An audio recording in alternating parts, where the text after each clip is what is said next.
So our first speaker is Dr. Barb Warner. She graduated from University of Dayton, got a master's in epidemiology and her medical degree from University of Cincinnati.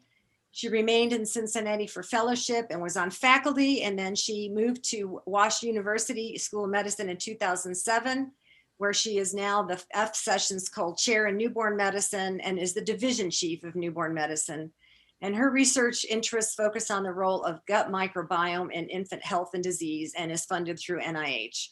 So I'm going to ask Dr. Warner to now take over and speak to us.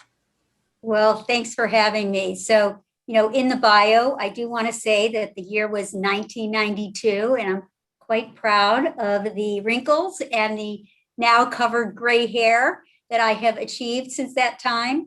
There's lots of different routes that we'll be talking about today to leadership. And, some people start their careers with a very clear vision. My husband is like that. He knew exactly what he wanted to do. He knew exactly the path that he needed to take to achieve that. But like I would say for me, my route was probably a little more cloudy, a little more circuitous, and hopefully, really, this seminar is part of that discussion that, this is not a one-size-fits-all kind of venue or process. There's lots of different ways. So I started, my parents were immigrants. Their medical school was definitely not in our consciousness. This was the 80s. So if you liked science, you went to a 2-year med tech program. I found out that I liked people probably more than machines. And so then I was becoming a dietitian. I then became interested in public health, as you saw, and received my master's in public health and epidemiology, ended up in medical school. And luckily, during my training, I found what I love, which I think you all have found as well. Dr. Warner? Yes. Can I interrupt for one moment? Your camera, it looks like something might be blocking over your camera right now. Okay. Let me move some stuff around. Perfect. Okay, great. So there you are. Perfect. Great. So, really, it brings me really to my first point, which is what you all probably have already achieved, which is finding what you love. But then within finding what you love, you need to really find your passion. And within neonatology, there's lots of different arenas of passion. There's advocacy, there's clinical work, there's research, there's basic science, and finding what that passion is really improves our wellness, I think, because then work is really not so much work. And it really leads to finding a lifetime of meaningful work that can sustain us and diminish the amount of burnout that many of us feel over time. So I then became a junior faculty member. I did a 2-year research fellowship. I received a K award. And really, it was then when life happened. And I met my husband. We had 2 daughters. We got a dog. And it's great that life happened. I mean, it's important. Life's way too short to not have life happen. But you really have to, at that point, it gets really hard. And you have to start questioning, what are your priorities? And that's probably my second point, is to prioritize. And it's not checking off a checklist. It's really deciding what's important for you. What is your true north? What are your values? And so, it gets hard. You're trying to balance your career that you have worked really hard for, and you're trying to balance your non-professional life. And you guys are living all of this right now.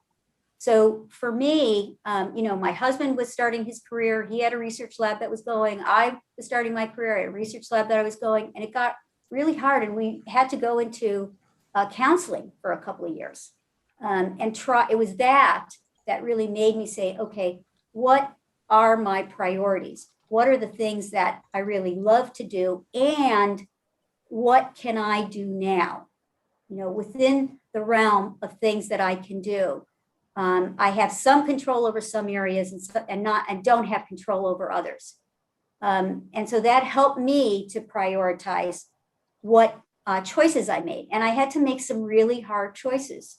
From a career standpoint, at the time I was working in a basic science lab, I was increasingly getting called back into clinical studies. That was where my comfort and expertise was. It was at a time, Rita will attest to this, where, we were going out into the community. So everybody was taking on administrative roles. And I just had to say, you know what, at this point, I can't do everything. And so it was a really hard choice for me, but I left the lab. I moved more toward clinical translational work. I focused on the administration role that I had within the one hospital. And I focused some of my clinical time on fetal care, because those were the things that I really loved to do. So, I think one of the points is that your career is over a lifetime. And given the gray hair that I have, I can see now, it was hard to see when you went through it, that you don't necessarily have to do everything right now, that there are some times where you need to prioritize your career. There's some times where you need to prioritize your life, make those decisions, and then move on. So in terms of the characteristics that are needed, I would say that resiliency is probably one of the most important. You're like, okay, I thought this was going to be I think you've all heard it. I was going to Italy and I ended up in Scandinavia. So what do I do now? I loved the work I was doing. And so I felt confident that for me, those were the right decisions. But they can be really hard decisions to make, because you can feel like a failure sometimes. And having the resiliency to say, I'm going to move on. I'm going to try to control the things that I can. That would probably be one of the most important characteristics. From a work standpoint, it's important to be able to say no, but it's also important to be able to say yes. And again, going back to prioritizing both what you need for your career and fulfillment and meaningful work, but also consider, when you're saying no and yes, what the team that you work within needs for that success and that common goal. And how can I, both as an individual, but also as a team player and a part of a team, how can I work to help make those goals occur? So I would say that for women, some of these issues have been magnified with COVID. Issues around the equity of dispersion of caretaking, the equity of dispersion of tasks is not equal. There are some people it's more equal than others. But I think it's important that as you prioritize, you know how to ask for help. We ended up getting a nanny. She didn't live with us, but she stayed with us for 13 years. And one of the things, again, going back to priorities, is that there were times with our nanny, she was fabulous. The kids loved her and she loved the kids, where I felt like, where do I fit in this picture? And so that's something you have to stop. And again, what is the priority? The priority is that I trust her implicitly. She has a great relationship. And, even now, when I call my kids in jail, no, they're doing fine. They still talk to me.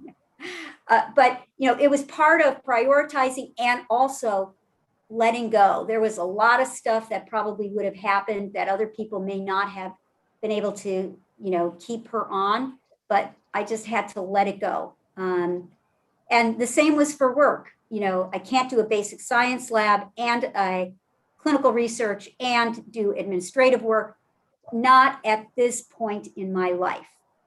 Later I can do it a little bit more, but not at that point in my life. So, one door closes, one door opens. And I think one of the questions is, what are the challenges that women face in opening those doors?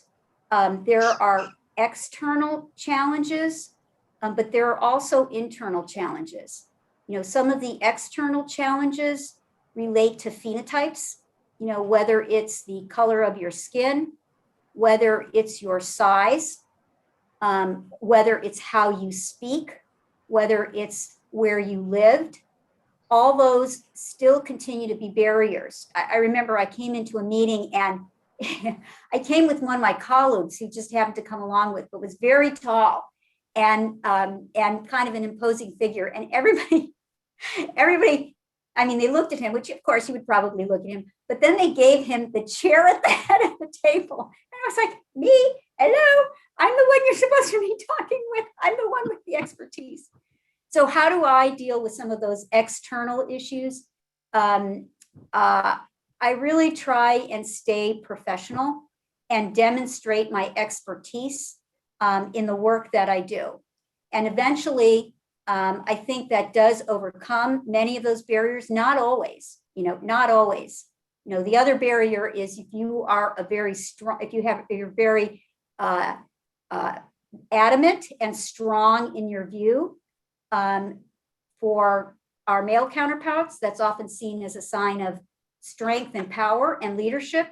And for us, it can often be a time where we're seen negatively.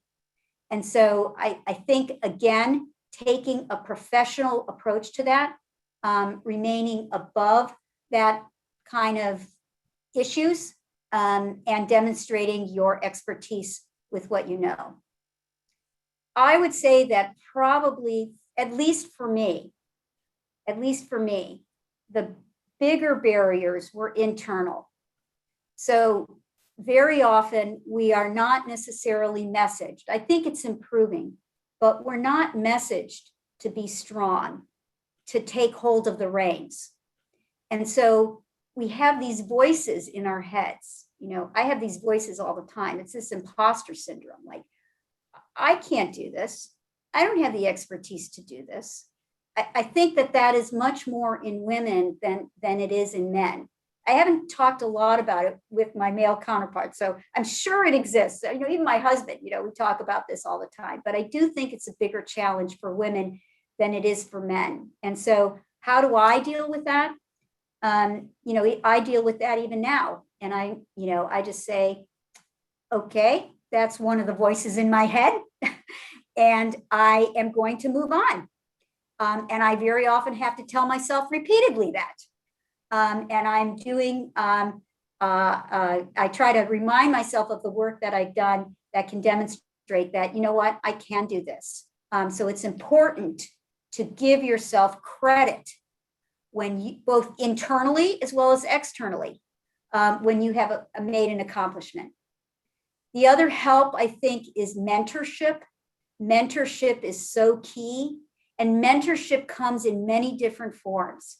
It's easier if you're working in a research lab because you're assigned a mentor. It's harder if you're doing different type of work. And ideally, that mentorship can occur organically. And it also is likely that that mentorship will be different in different realms. And it can also be peer mentorship. Some of my best mentors have been my peers. So to be aware of all of those arenas, and also to talk to your supervisor who you're working with, your division chief, your medical directors, about that mentorship, because they're one of the things that I don't think that we do enough of, and if I could change something over the course of my career, is to have asked more, because in asking, we demonstrate that we are interested and that we can do this. You may not always get the answer you want. Honestly, there are lots of moving parts, but at least ask and take that first step. I would say that for me, this gave me the opportunity to take a step back and ask, what is leadership for me? And leadership for me is really not about me. And the leadership is really not about us personally.